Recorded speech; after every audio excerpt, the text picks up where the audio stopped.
menyimpan jasad-jasad alien. Story time. Ding.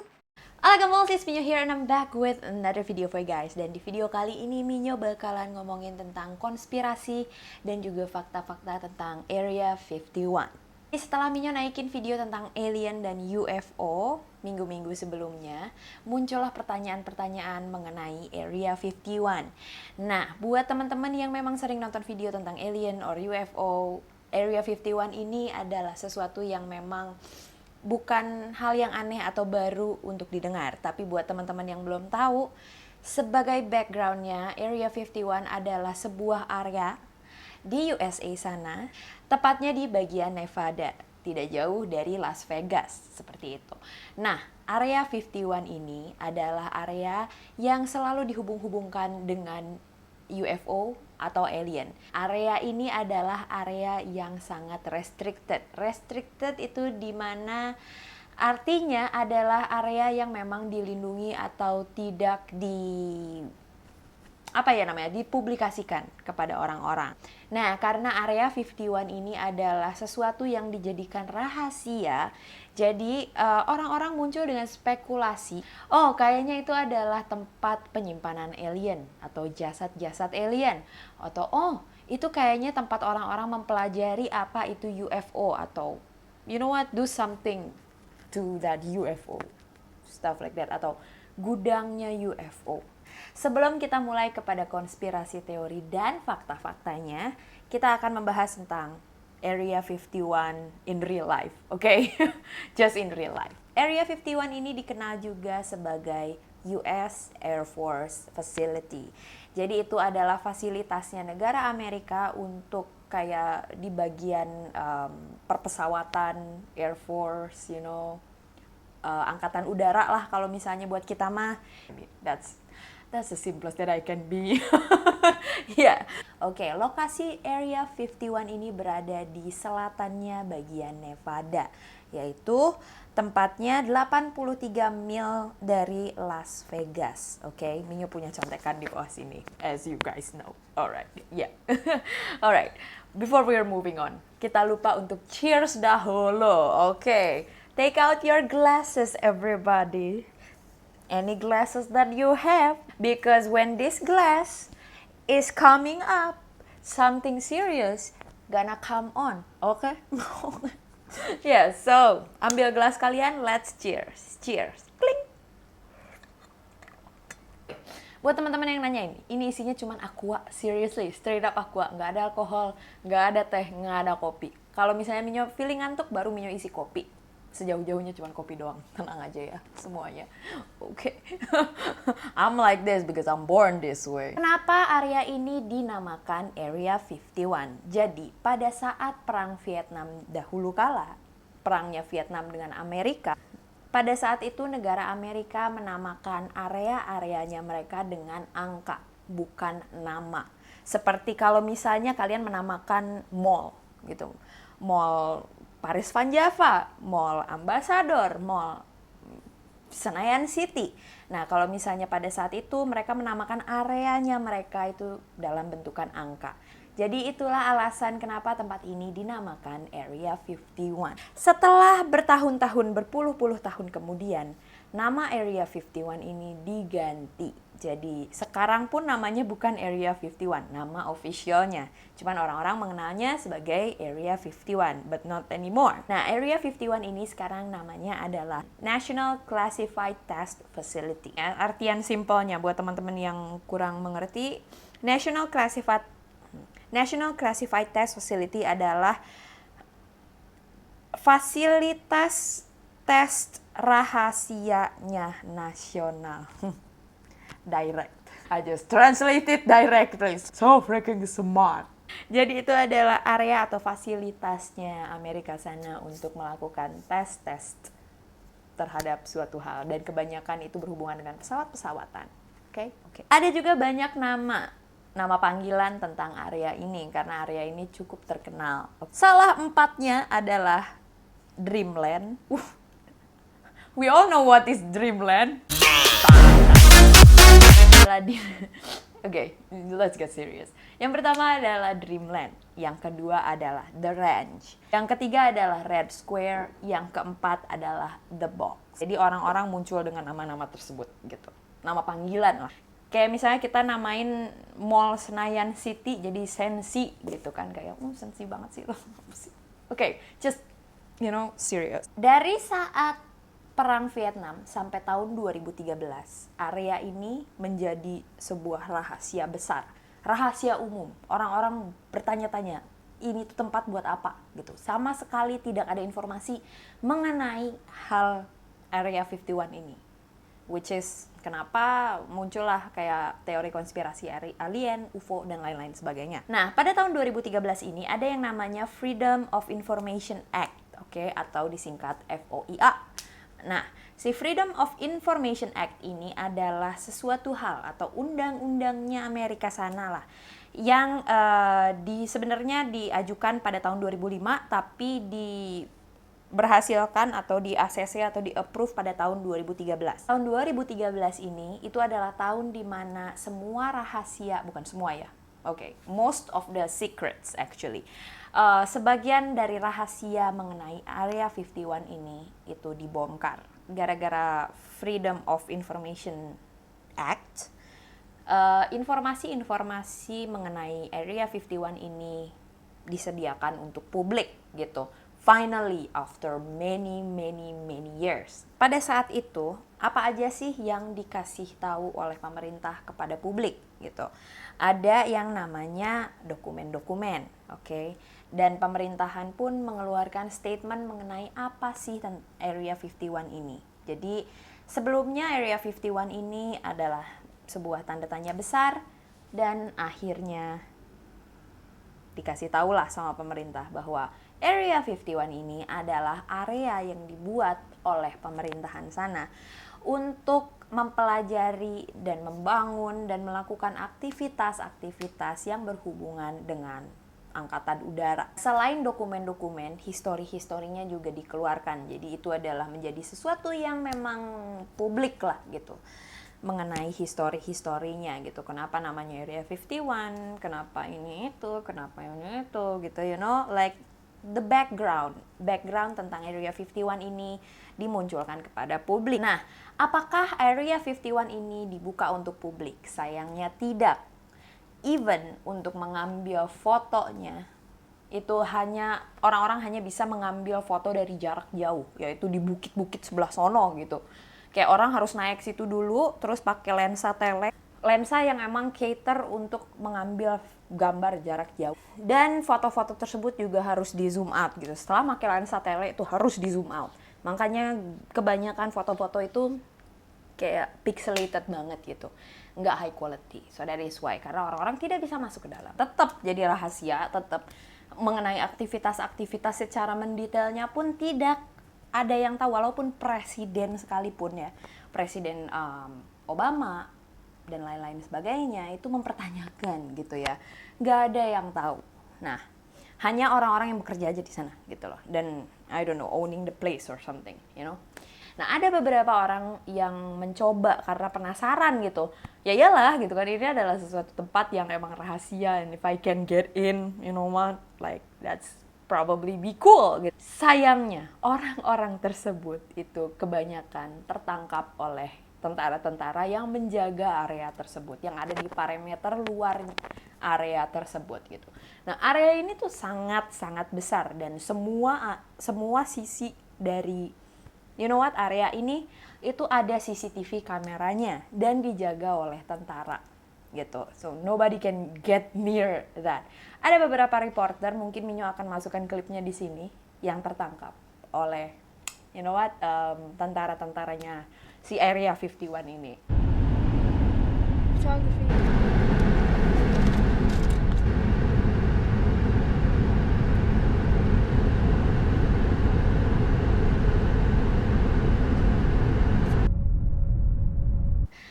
That's scary gitu.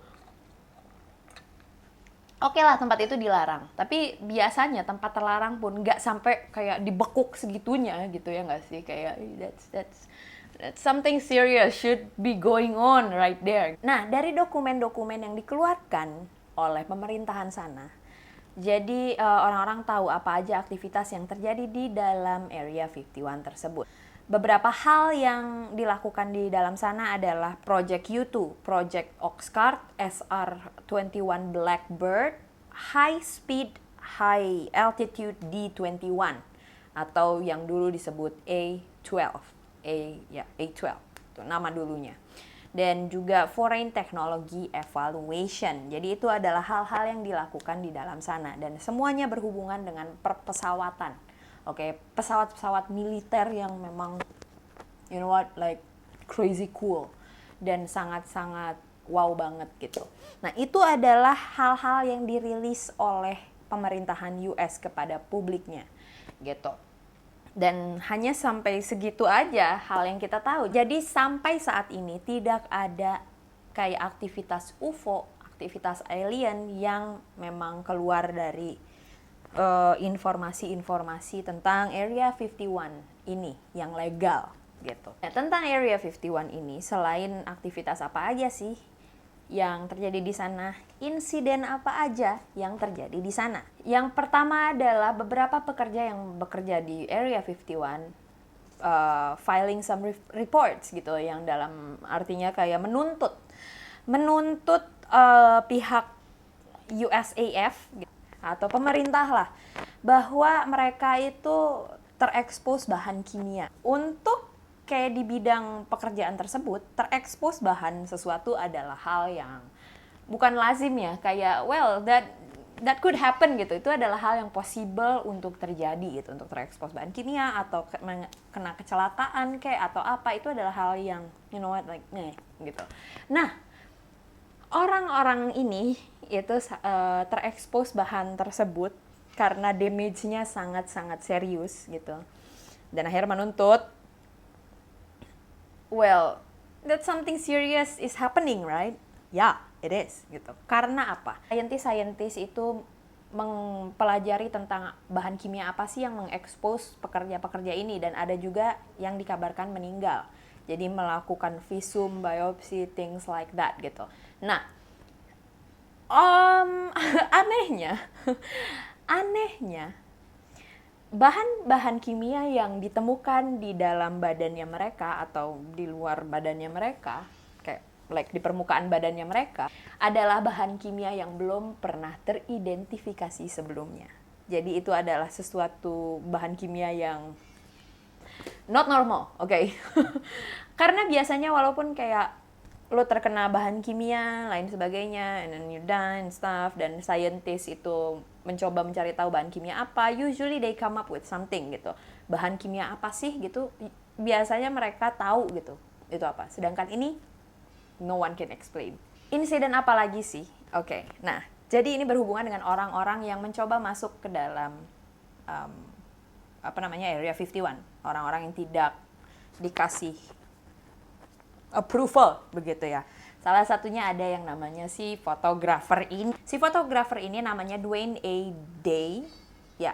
Dan pada tahun 2006 dia melakukan sebuah artikel lah. Dan di artikel tersebut ya seperti yang biasanya kita lihat gitu kan, artikel-artikel biasa ada foto-fotonya. Nah, ternyata si Dwayne A. Day ini memiliki foto-foto yang sangat-sangat I don't know, rinci lah ya. Karena Minyo sendiri masih belum nemu fotonya, oke? I mean, you know, like Minyo belum sama sekali menemukan foto-fotonya. Dan dia diminta oleh CIA untuk menurunkan foto tersebut atau menarik foto tersebut kembali gitu. Nah, well, some shit going on, you know? It's crazy gitu. Padahal ini udah tahun 2006 gitu. Lewat tahun 2000. Crazy. Oke, just crazy. Dari hal-hal tersebut muncullah lagi teori konspirasi. Jadi kita akan masuk ke bagian teori konspirasi apa sih yang muncul tentang Area 51 ini. Oke, kita mulai yang pertama.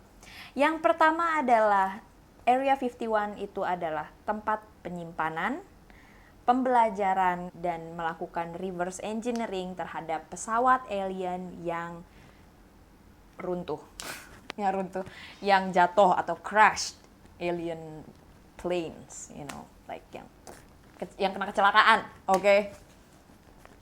Teori selanjutnya itu adalah tempat di mana manusia bisa berhubungan dengan makhluk asing gitu atau extraterrestrial beings atau yang dikenal sebagai alien. Selanjutnya adalah itu tempat pengembangan senjata energi atau energy weapon. Senjata-senjata yang benar-benar wow banget. Dan ini tidak diklasifikasi di dalam informasi-informasi yang menjadi publik yang Minyo sebut barusan. Jadi ini adalah termasuk konspirasi teori. Pengembangan weather control. Nah, mengenai ini Minyo belum pernah menjelaskan sebelumnya. Weather control adalah sebuah konspirasi di mana pemerintahan US untuk mengatur populasinya, jumlah populasinya mereka, itu secara diam-diam mereka nerbangin pesawat dan pesawat tersebut mengeluarkan asap-asap. Nah, asap-asap tersebut yang menjadi spekulasi orang adalah bahan kimia yang mematikan, mungkin virus dan lain-lain sebagainya. Nah, jadi pesawat-pesawat tersebut itu biasanya tuh terbang dan biasanya meninggalkan trail asap gitu kan. Like smoke trails gitu. Nah, biasanya dia ada patternnya dan pattern tersebut itu adalah pattern yang asing even untuk orang-orang yang biasanya punya interest dari bidang angkatan udara seperti itu. Like itu adalah hal yang baru buat mereka. Dan muncullah teori konspirasi di mana pemerintah USA itu melakukan hal yang sangat menjijikan, yaitu dengan membuat orang pelan-pelan sakit, dan mati secara natural, tapi kayak banyak banget orang yang bakal sakit yang terekspos udara tersebut. Dan itu masih teori konspirasi, belum terbukti nyata. But like we never know. Itu adalah yang membuat Area 51 ini menjadi tempat yang possibly okay banget buat mengembangkan like the weather control tersebut seperti itu. Nah, itu juga adalah tempat di mana pemerintah menyimpan jasad-jasad alien seperti itu. Ada konspirasi tersebut dan mempelajari dengan secara betul-betul gitu. Itu adalah teori konspirasi selanjutnya. Nah, selanjutnya ada lagi ini berhubungan dengan Illuminati. Jadi Area 51 ini kenapa menjadi sangat rahasia? Karena tempat ini dijadikan tempat untuk para higher up untuk melakukan aktivitasnya seperti itu. Dan di sini disebutkan bahwa aktivitas One World Government atau Mystic 12. I don't know. Minyo belum pernah research tentang Mystic 12. Probably this is a nice topic to talk about. I'm not sure. Tapi it sounds like Illuminati to me, okay? Kayak like that, the thing. Selanjutnya adalah pengembangan Project Aurora gitu. Project Aurora apa? Research aja sendiri, lama gitu ya. Nah, itu adalah teori konspirasi yang muncul mengenai Area 51 ini. Nah, selanjutnya Minyo akan ngomongin nih, kayak gosip-gosip apa sih, kayak hal-hal apa yang mendukung teori konspirasi tersebut. Apa sih yang terjadi gitu. Nah, jadi pada tahun 1898 ada yang namanya Bob Lazar. Nah, si Bob Lazar ini menjadi orang yang sangat-sangat populer karena dia mengklaim bahwa suatu waktu dia pernah menjadi employee-nya Area 51. Dan gak cuman itu aja, dia muncul ke publik memberitahu bahwa dia adalah mantan pekerja Area 51 dan dia kerja di sana. Dia sebutkan kayak cara kerjanya kayak gimana, kayak sounds really convincing gitu, sangat-sangat kayak meyakinkan lah penjelasannya dia. Dan dia bilang dia bekerja di sektor 4. Nah, sampai sedetail itu gitu kan, kayak siapa sih yang gak akan percaya gitu kan. Apa sih yang dia kerjakan di sektor 4 ini? Jadi dia dikontrak oleh mereka sana, mereka buang kayak bro gitu. Jadi dia dikontrak, si Bob ini dikontrak untuk mempelajari tentang pesawat alien gitu. Jadi dia harus melakukan reverse engineering, mempelajari kayak anti-gravitasi, things like that, Jadi dia mengklaim seperti itu. Jadi itu adalah hal yang membuat orang-orang di dunia ini gempar dan semakin percaya bahwa Area 51 itu adalah tempat penyimpanan UFO. Akan tetapi, ini adalah sesuatu yang bisa ngedebunk teori tersebut. Setelah beberapa lama, akhirnya orang-orang melakukan research gitu dan menemukan bahwa orang ini berbohong begitu, oke? Minyo nggak tahu apakah dia benar-benar berbohong atau dia benar-benar menceritakan hal yang sesungguhnya karena keduanya bisa terjadi. Kenapa dia berbohong? Mungkin itu adalah suatu cover up-nya pemerintah. Kenapa dia bisa tahu info sedetail itu? You know what? Many things could happen gitu. Jadi orang-orang mencoba mengekspos dia ini siapa gitu kan. Nah, ternyata pada saat yang dia sebutkan bahwa dia adalah salah satu mantan pekerjanya, orang-orang mencoba mempelajari kehidupannya dia lah, of course, gitu kan, kayak ngepoin gitu kan. Well, ternyata dia sama sekali even nggak pernah belajar tentang engineering gitu loh. Kayak, where you get that from? The fuck? Bitch, lying. Okay? Well, ya, itu adalah teori yang didebunk finally oleh orang-orang gitu setelah beberapa tahun. Nah, selanjutnya muncul nih tahun 1996. Nah, namanya di sini tidak diklasifikasi sama sekali. Pada tahun 96 tersebut ada seorang pekerja yang muncul lagi ke publik dan ngasih tahu hal-hal yang dia tahu tentang Area 51 karena dia juga adalah mantan pekerja di Area 51 tersebut.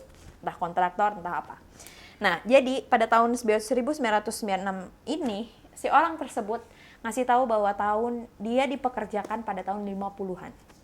Oke, 1950-an.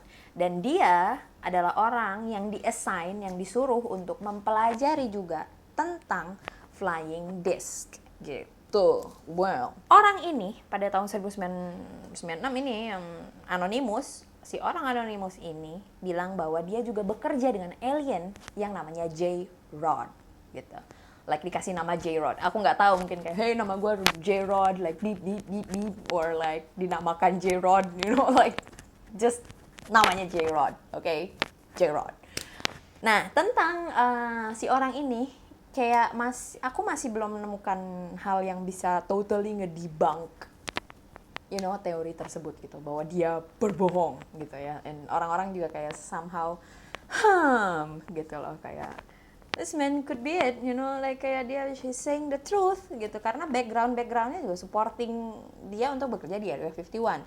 Ada hal yang ngedebunk almost bahwa dia itu tidak benar-benar bekerja di sana, itu bahwa dia itu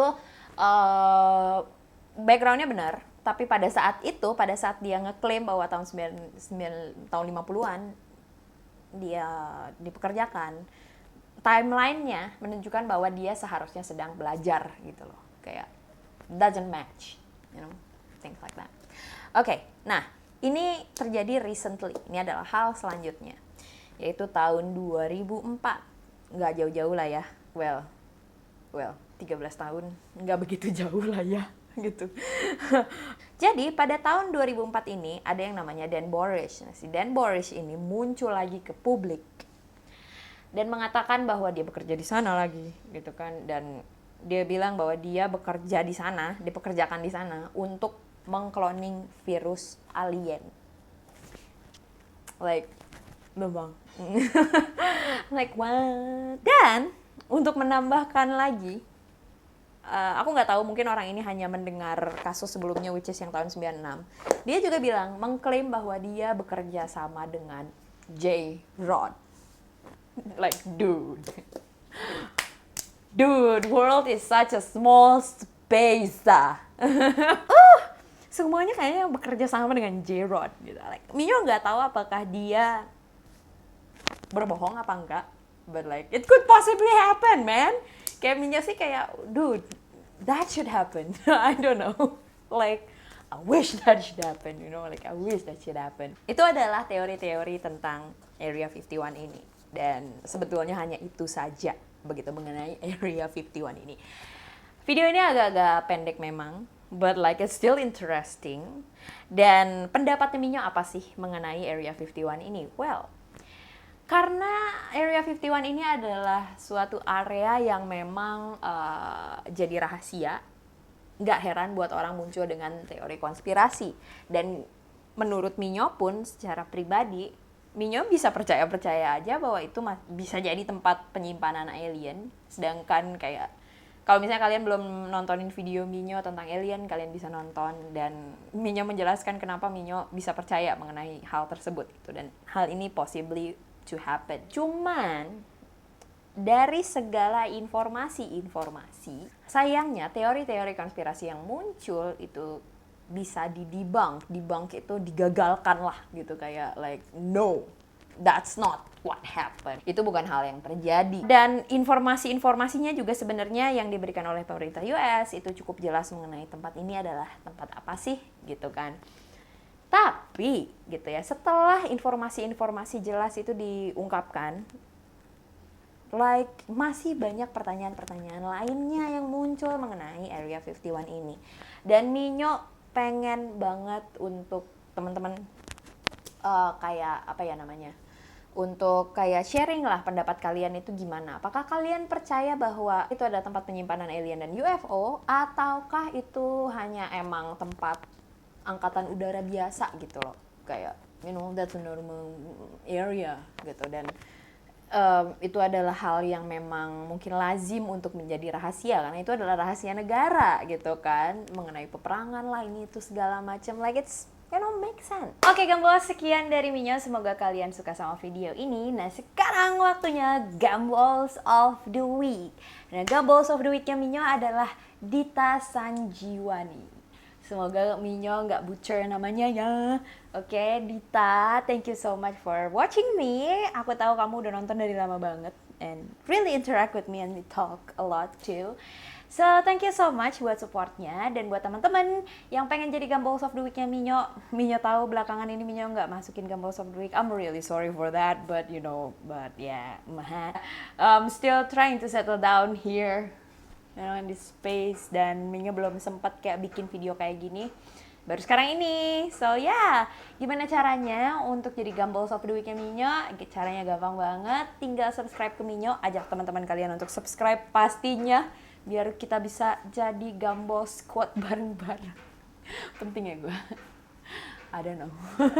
Yes, support Minyo dan talk to me. Follow semua sosial medianya Minyo karena Minyo suka ngobrol sama teman-teman semuanya, gitu. Then if you like this kind of video, hit the thumbs up and also subscribe to my channel, and don't forget to also follow me on another social media under @minyo33. Alright, then and I'll see you guys later. Bye. Mwah.